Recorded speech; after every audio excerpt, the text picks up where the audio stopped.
بسم الله الرحمن الرحيم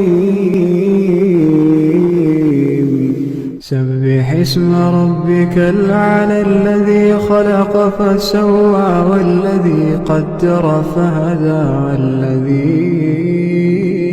أخرج المرعى فجعله غثاء نحوا سنقرئك فلا تنسى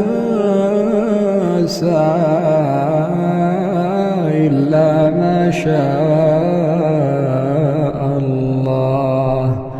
إنه يعلم الجهر وما يخفى ونيسرك لليسرى فذكر إن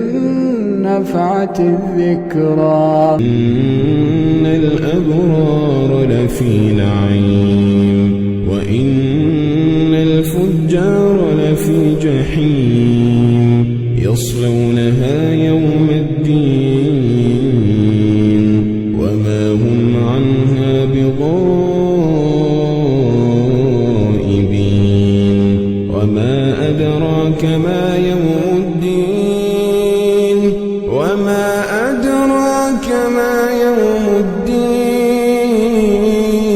ثم ما أدراك ما يوم الدين يوم لا تملك نفس لنفس شيئا والأمر يومئذ